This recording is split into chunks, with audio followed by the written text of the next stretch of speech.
Eh oui, comme tu peux le voir, il a un peu plu cette nuit, ce qui nous apporte de la fraîcheur ce matin pour reprendre le chemin. Bien. Chemin, bien. Bonjour, j'espère que tu vas bien. Eh bien, en ce jour 82, je crois, nous sommes le 5 août, il me semble. Voilà, comme ça fait plaisir à Sophie, parce qu'elle aime bien qu'on dise les dates dans les vidéos. 5 août de l'an 2023. Voilà, de l'ère chrétienne. Parce que si on était avec le calendrier musulman, on serait en 700 ou en 800 pas après Jésus-Christ bien sûr. Enfin bref, tout ça pour dire qu'aujourd'hui, après notre grosse étape de hier de 33 km, aujourd'hui, on va se faire une petite étape pour assouplir les muscles. Parce qu'à ce rythme, nous allons avoir des jambes, des cuisses, des mollets, des fessiers d'acier. Donc là aujourd'hui on y va tranquillo et on va aller jusqu'à Oriolita. C'est pas ma faute à moi, Oriolita. Et aujourd'hui donc ben voilà, hein, on va marcher toujours sur la Via Francigena. On quitte Miradolo Terme et puis on verra bien où le chemin va nous porter. Dans tous les cas, sois le bienvenu et nous te disons un bon visionnage de cette vidéo. Et je ne dirai qu'un seul mot, andiamo! Ciao. Un petit pont de bois qui ne tenait plus guère le long de la rivière. Bonjour à Yves Duteil s'il regarde cette vidéo. Un petit chemin le long de la route, aménagé rien que pour nous les pèlerins. Ça c'est bien. Marcher sur la route, pas bien. Marcher sur le petit chemin, bien. Un pèlerin sur la Via Francigena, devant des vignes. Ça faisait longtemps qu'on n'en avait pas vu. La belle vita. La bella vita, si. À ne pas confondre avec la Coavita. Ah non, l'aquavita, c'est ce qu'on a goûté hier. Muy forte.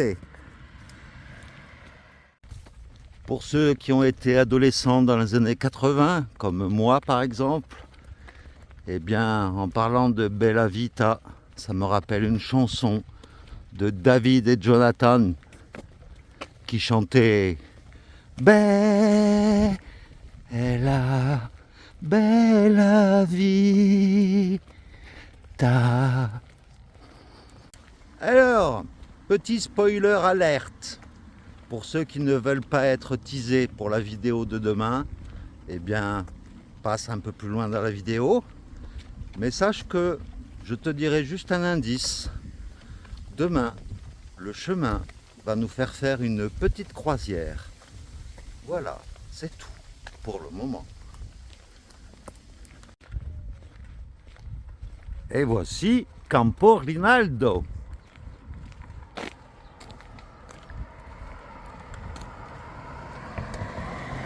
Notre premier village de la journée. Sous un ciel qui se découvre petit à petit. Ben voici l'église du village qui est malheureusement fermée. Mais juste à côté, il y a une grotte avec Bernadette Soubirous et la Vierge Marie. Et ils ont mis ça dans une grotte artificielle. C'est très bien fait. Eh bien, nous revoilà après une petite pause au milieu de champs de tournesol tout séchés. Ils font un peu la gueule. Ça aurait été plus joli s'ils étaient fleuris.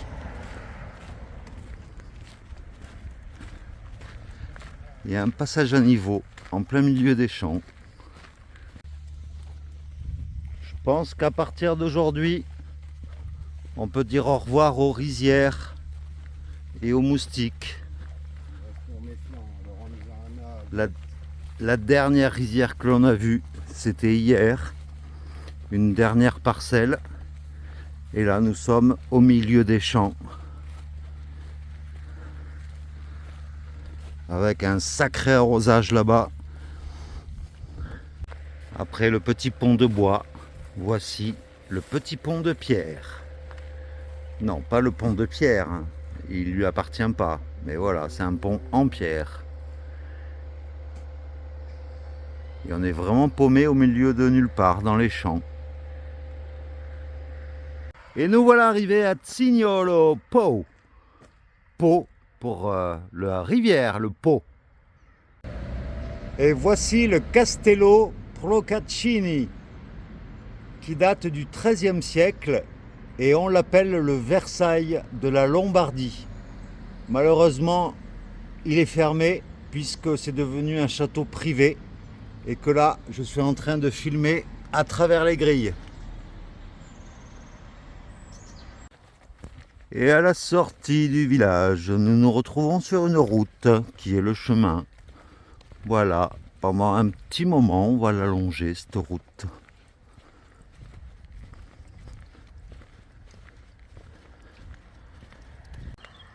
Car j'étais sur la route toute la sainte journée. J'ai pas vu le doute en toi s'immiscer.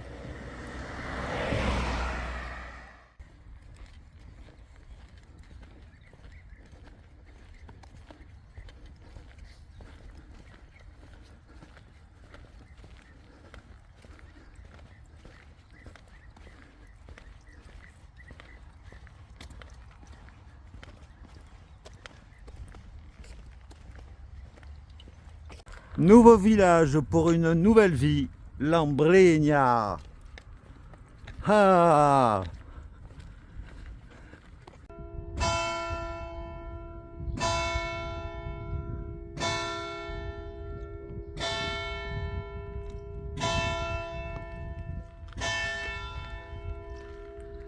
Pas de chance aujourd'hui avec les églises.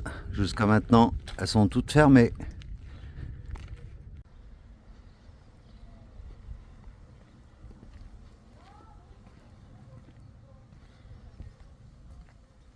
¿Qué es eso?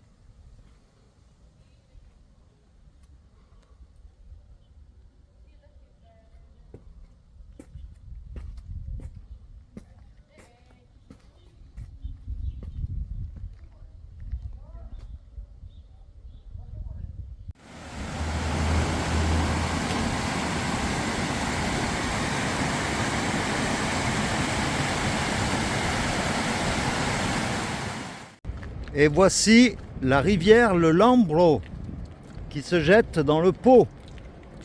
Non, non, le Lambro n'est pas une crotte qui tomberait dans le Po. Non, non, c'est bien une rivière.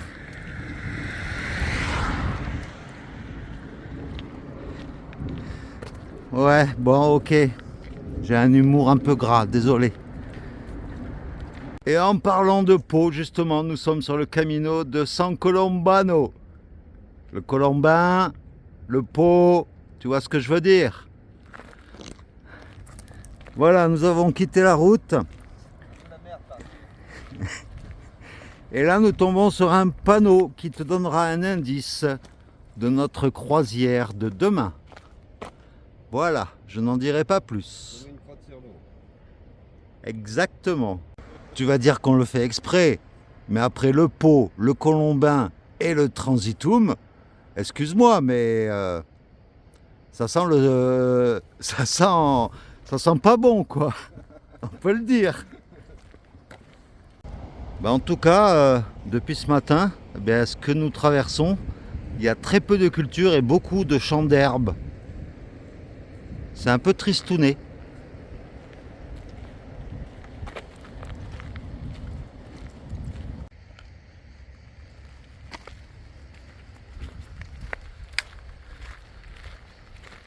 Voilà, nous marchons sur une sorte de digue en fait. Le chemin est surélevé par rapport au champ. Et ça va être comme ça jusqu'à notre destination d'aujourd'hui. En tout cas, je peux te confirmer qu'avec le pot qui est pas loin, eh bien, ça sent vraiment pas bon. Ça sent, je sais pas ce qu'il y a dans ces champs là, en putréfaction ou quoi, mais c'est bizarre hein, comme odeur.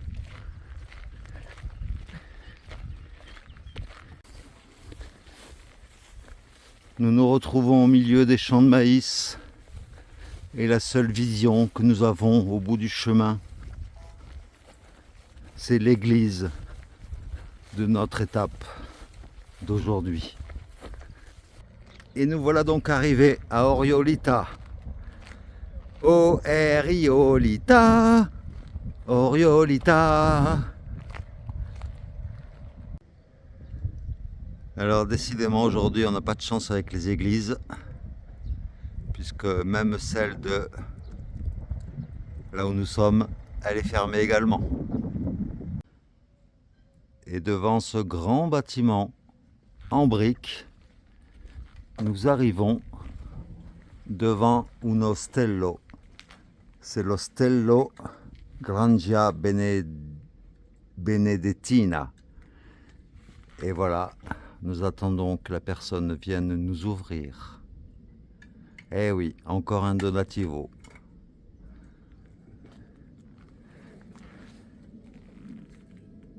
Et donc voici l'accueil.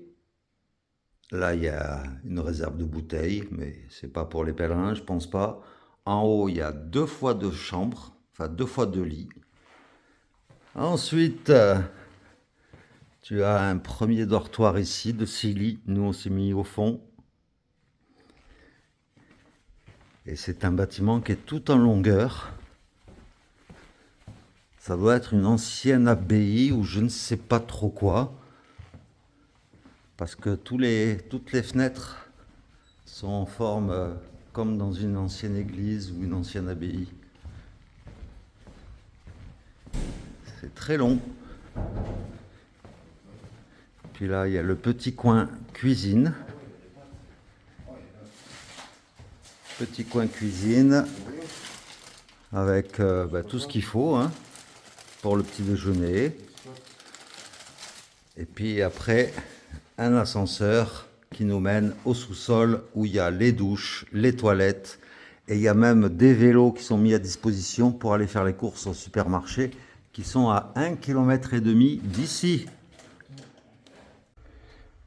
Et là, je prends l'ascenseur en direction des douches. Voilà, il y a 2 douches là, il y a des douches partout, des toilettes, enfin voilà quoi. Et il y a encore ici en plus machine à laver, enfin tout ce qu'il faut quoi. Alors au repas de ce midi, des pastas avec du thon et une sauce tomate. Voilà. C'est mis à disposition pour les pèlerins, ça c'est cool. Par contre, dans ce donativo, bon, il est très bien, il est top, mais la dame qui nous a reçus au départ, elle nous demandait directement 15 €. Et moi, je lui ai juste demandé si c'était pas un donativo. Et là, elle s'est reprise. Elle a dit si, là, il y a une boîte. Si vous voulez donner en donativo, il n'y a pas de souci. Donc, je trouve la démarche un peu, voilà. C'est un donativo, elle a essayé de nous demander directement de l'argent. Donc voilà, c'est juste pour vous prévenir que si vous venez dans ce donativo, ici, eh bien, voilà, dites bien que c'est mentionné, que c'est bien un donativo ici. Eh oui, Torche l'aventurier, en mission, magasin. Il va nous faire une démonstration pour tester le vélo.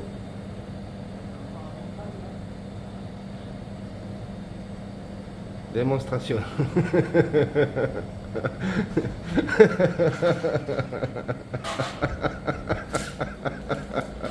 Et oui, c'est en direct, amis.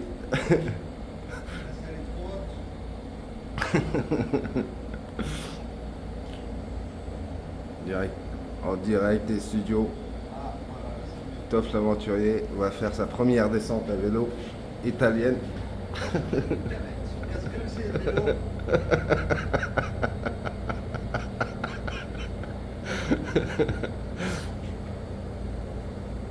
Allez. Putain, avec les claquettes en plus. On va devoir mettre un casque. Hein. Tu peux le faire. Tu peux le faire. Et pas vers moi. Non, c'est bon, putain, je me suis. Allez. Eh ben voilà, hein, je suis revenu vivant de mes courses à vélo. C'était pas évident, j'avais même pas vu que la selle était trop haute. Mais c'est bien ça qu'ils mettent à disposition des vélos pour aller faire des courses. Et qu'est-ce que je voulais dire? Oui, on a une pizzeria juste à côté là qui pas cher, 6 euros à partir de 6 euros les pizzas. Donc je crois que ce soir on va se refaire une pizza pour la 3e fois consécutive. Si après ça on dit qu'on goûte pas les spécialités italiennes, après il faudra goûter des pâtes quand même, hein, des vraies pastas. Et puis voilà, là finalement on va être tout seul dans le Donativo où nous sommes. Voilà, que tous les deux pour ce grand bâtiment. Et puis voilà, quoi, la vie est belle. Là, on va se faire un petit apéro et puis après, on va manger, tout simplement. Ça te va pour l'instant? Qu'est-ce que tu dis? Oui. Bien voilà, tu vois mon ombre en train de filmer. Là, nous nous dirigeons à la pizzeria. Enfin, je me dirige à la pizzeria pour aller chercher une pizza 100% italienne tenue par Francesco. Très calme ce village. Ça fait du bien aux oreilles. Et là, nous nous dirigeons vers la Pizzalita. Comme le nom du village, Oriolita Pizzalita.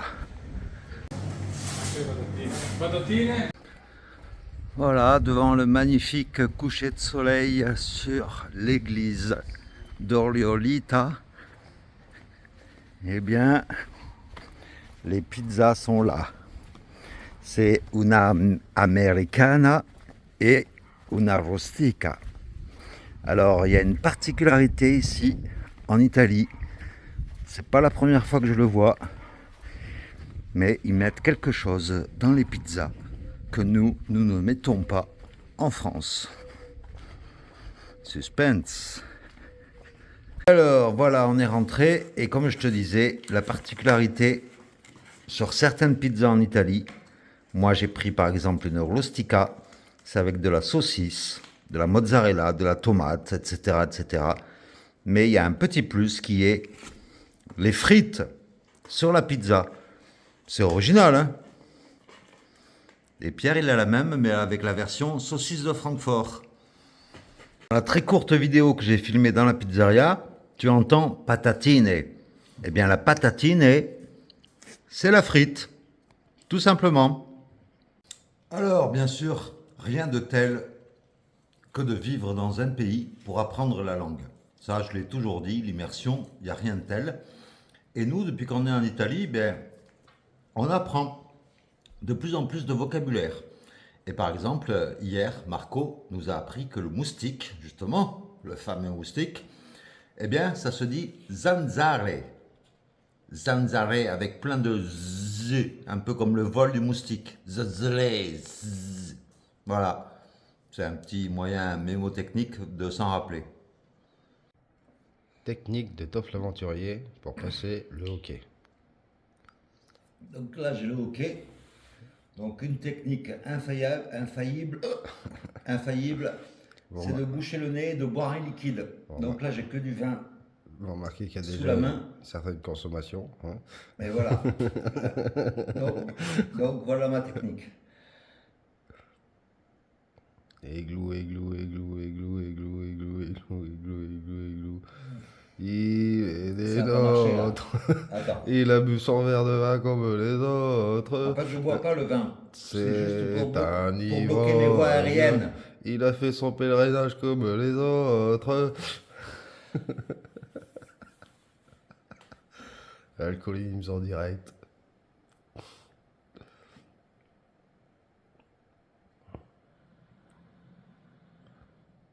Allez, un canon Monglode.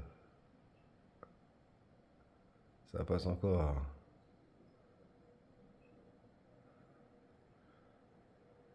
Comme la dame a essayé de nous escroquer 15 €, il ira vomir partout.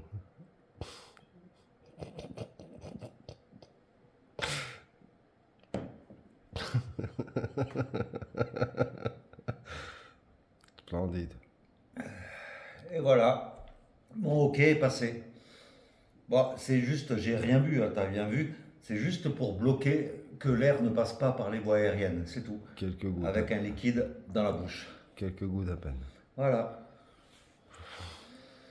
Alors, pour information, je viens de calculer le nombre de kilomètres que nous avons fait depuis Canterbury. Eh bien, ici, à Oriolita, nous en sommes à 1493 kilomètres exactement. Donc, pratiquement 1500 kilomètres. Et ce qui veut dire qu'il nous reste, pour aller jusqu'à Rome, exactement 740 kilomètres jusqu'à Rome. C'est cool! Et voilà, c'est depuis la cuisine de notre Donativo d'aujourd'hui que je vais te laisser pour aujourd'hui. Alors, eh bien aujourd'hui, comme je te l'avais dit en début de vidéo, on a marché environ 12 km. C'était pour se remettre un peu de la grosse étape d'hier. Et demain, comme je te l'ai dit, on va prendre, si tout va bien, c'est-à-dire si le niveau de l'eau est assez haut, on va prendre un bateau pour faire une mini croisière sur un fleuve. Ça fait partie du chemin, c'est le chemin officiel, il nous fait passer par ce fleuve. Donc je croise les doigts pour que demain on puisse faire cette mini croisière. Et ça nous amènera aux portes de Piacenza demain. Donc j'espère dans tous les cas que cette vidéo t'aura plu. Et puis on se retrouve demain, hein, comme d'habitude, pour le jour 83 demain. Et puis voilà. Donc plein de gros bisous. Et puis à demain. Ciao.